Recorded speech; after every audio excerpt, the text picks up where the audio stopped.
Le dimanche saint en Belgique, deuxième monument de la saison cycliste, le Tour des Flandres. 273 km 400 au programme direction Oudenaarde sur un tracé décomposé en deux parties.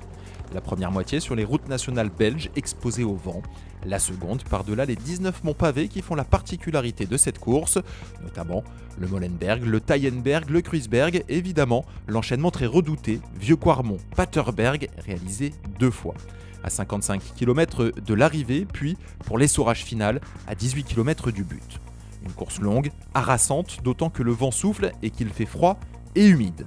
Un début de course d'ailleurs marqué par ces conditions météo avec des bordures. Le vainqueur sortant, Mathieu Van Der Poel, est piégé, il doit griller ses équipiers pour rentrer. La bonne échappée met 100 km à se former. Ils sont 8 à l'avant autour du champion de Belgique, Tim Merlier.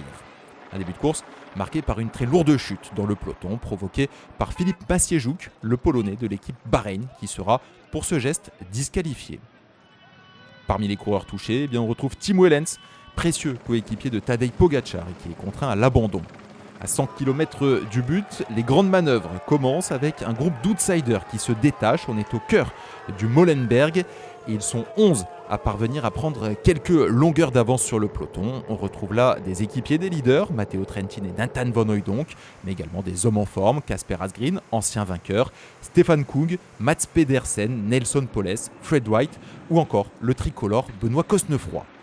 Nouvelle lourde chute avec cette fois-ci Binyam Girmay et qui malheureusement est projeté au sol. Il est contraint également à l'abandon. Le premier enchaînement Vieux-Quarmont-Paterberg et l'équipe de Tadej Pogačar qui met son plan en place. Et on profite donc du Vieux-Quarmont pour que le Slovène accélère et prenne quelques longueurs d'avance sur ses deux principaux concurrents, Wout van Aert et Mathieu Van Der Poel. Au sommet de ce Vieux-Quarmont, c'est le coéquipier de Wout van Aert, Christophe Laporte, qui fait l'effort pour revenir sur le Slovène.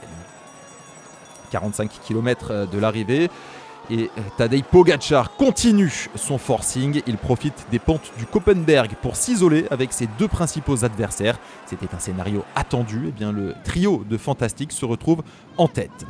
Petit souci mécanique au pied du Taillenberg pour Mathieu Van Der Poel. Sans conséquence, ce saut de chaîne pour le Néerlandais qui parvient à rentrer sur ses deux adversaires. À 29 km du but, on rappelle, un groupe de 11 ouvre la route et Mats Pedersen décide de partir de ce groupe de 11 et prend une trentaine de secondes d'avance. On est au cœur maintenant du Kruisberg et Mathieu Van Der Poel passe à l'attaque et il met Wout van Aert en surcuisson. C'est trop dur pour le Belge. Van Der Poel et Pogačar partent seuls. Seuls à la poursuite donc du groupe d'outsiders qui était juste devant eux. Et d'ailleurs, Tadej Pogačar va retrouver son équipier Matteo Trentin. Présent à l'avant, Nathan Van Hooydonk se laisse décrocher pour prêter main forte à Wout van Aert, mais malheureusement pour le Belge, le mal est fait. La préparation par Matteo Trentin donc de ce dernier passage dans le Vieux-Quarmont avec toujours Tadej Pogačar qui est en grande forme et qui accélère. Mathieu Van Der Poel ne parvient pas à suivre. Le Slovène rentre même sur Mats Pedersen qui était en tête de course et parvient à lâcher le Danois. Tadej Pogačar est en train de faire un sacré numéro. Il s'isole en tête de course. Mathieu Van Der Poel a également repris et déposé Mats Pedersen. Le Paterberg et les écarts sont sensiblement les mêmes. Tadej Pogačar bascule avec une quinzaine de secondes d'avance pour Mathieu Van Der Poel. Le face-à-face, le mano à mano, le duel entre Tadej Pogačar et Mathieu Van Der Poel dans ces derniers kilomètres. Et seconde après seconde, l'écart qui grandit en faveur de Tadej Pogačar. Après le Tour de Lombardie, après Liège-Bastogne-Liège, c'est un troisième monument qui tombe dans l'escarcelle de Tadej Pogačar. Numéro exceptionnel réalisé par le Slovène. Mathieu Van Der Poel, impuissant, doit donc se contenter de la deuxième place, battu aujourd'hui par cet homme trop fort qui s'est envolé dans le Vieux-Quarmont.